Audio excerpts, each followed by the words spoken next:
വലിയ തേരട്ടകൾ മൂലം പൊറുതിമുട്ടി ഒരു പ്രദേശം. ചെറുപുഴ ഗ്രാമപഞ്ചായത്തിലെ ബാലവാടി റോഡ് ഭാഗത്തെ നിരവധി വീട്ടുകാരാണ് തേരട്ടാശല്യം മൂലം ഭക്ഷണം പോലും കഴിക്കാൻ കഴിയാതെ ബുദ്ധിമുട്ടി ജീവിക്കുന്നത്. 2 ആഴ്ചകൾക്ക് മുമ്പാണ് ചെറിയ തോതിൽ പ്രദേശത്ത് വലിയ തേരട്ടകളെ കാണുവാൻ തുടങ്ങിയത്. വേനൽ മഴ തുടങ്ങിയതോടെ ഇത് വ്യാപകമാകുവാൻ തുടങ്ങി. കിണറുകളിലും പറമ്പിലും വീടുകളുടെ ചുമരുകളിലും അടുക്കളയിലും മുറ്റത്തുമടക്കം തേരട്ടകൾ നിറഞ്ഞതോടെ പ്രദേശത്ത് താമസിക്കുന്നവർ ദുരിതത്തിലായി. ഇതുമൂലം ഭക്ഷണം പോലും ഉണ്ടാക്കാൻ ഇവർ പ്രയാസം നേരിടുകയാണ്. മഴ പെയ്താൽ തേരട്ടകൾ കൂട്ടമായി ഇഴഞ്ഞെത്തും.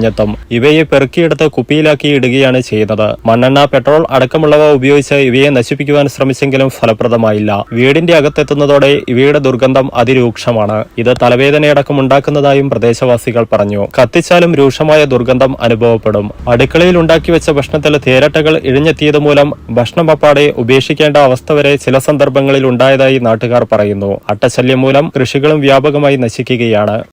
കുറെ വർഷമായി നമ്മള് ദിവസം ഇങ്ങനെ കൊന്നു ഇക്കൊല്ലം ഏറ്റവും കൂടുതൽ അകത്തേക്ക ശല്യം മുഴുവനും കിടന്നുറങ്ങാൻ സമാധാനമില്ല. അതാണിപ്പോ ബുദ്ധിമുട്ടില്ല.